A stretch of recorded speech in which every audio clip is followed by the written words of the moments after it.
That's diplomatic envoy Steve Witkoff is in Russia with hopes of reaching a peace deal in the war with Ukraine. And then Witkoff jumps over to Oman tomorrow to talk about Iran's nuclear program. CBS News senior national security correspondent Charlie D'Agata is at the Pentagon for us, joins us now live to talk about this. Charlie, always great to see you. So President Trump's expressed a bit of frustration with President Putin over the last week or so. That's new. What can we expect from this in-person meeting in Russia today with Witkoff? And then we'll talk about Iran in a moment. President Trump said he's peed off with Putin. He just tweeted, Russia's got to get moving. Too many people are dying. So just as it looked like they were gaining ground towards at least a temporary 30-day ceasefire, Putin kind of moved the goalposts. He made further demands. He's demanding the loosening of U.S. sanctions. At the same time, Russians have just been, we've been watching it, been bombarding Ukraine up and down the front line. And we get those reports from our colleagues in Ukraine as well. And again, he's calling into question not only Zelensky's legitimacy, but the government's legitimacy. So the question is, with Witkoff going to Russia, is he going with a stick or a carrot? Punish Putin with more further sanctions or offer to loosen some of those up to maybe get him on board. Now, you mentioned Iran. We'll get to that in a sec, but I don't think it's any coincidence that Witkoff is visiting Russia on the eve of this meeting with Iran, right? Because Russia still has considerable influence, maybe the only country that does, over Iran. And their deputy foreign minister, the Russian deputy foreign minister, said, look, we can help in negotiations. And I want to ask you about this angle, Charlie. The U.S. will not attend in person a meeting with the Ukraine Defense Contact Group. Secretary Hegseth will be joining virtually. How does that piece of the puzzle help in the overall picture? Well, first of all, Errol, I have to go back and say that it was Secretary Austin, right? Former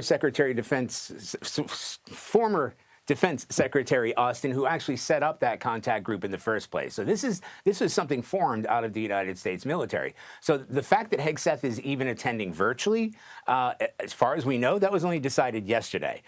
So it's going to be co-hosted by Britain and Germany. In fact, talks are already underway. These are regular meetings, and they're meant to bolster military support for Ukraine.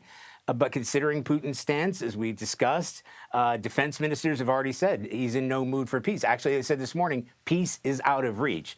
In practical terms, they've already announced $23 billion in military funding.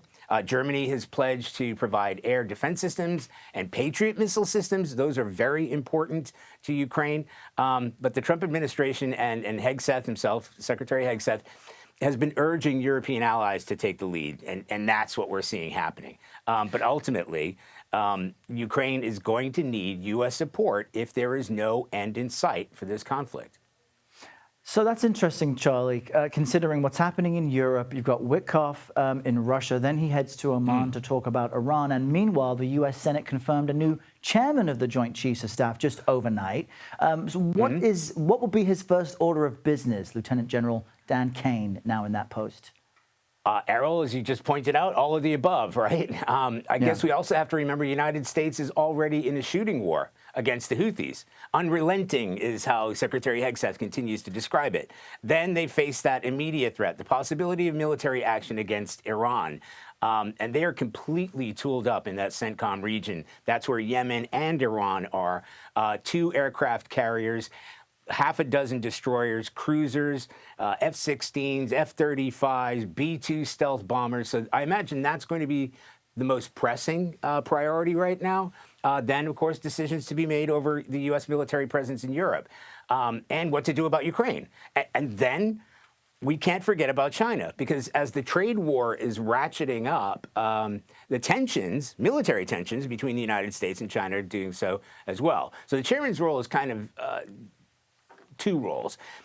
He's there to gather information from the co-combatants. So these are the leaders of CENTCOM, EUCOM, et cetera, in a place called the Tank, put all that information together, and then advise the defense secretary and the president as far as what assets are available. Not so much in the policy discussions, but to give them the information. So he is going to have to hit the ground running.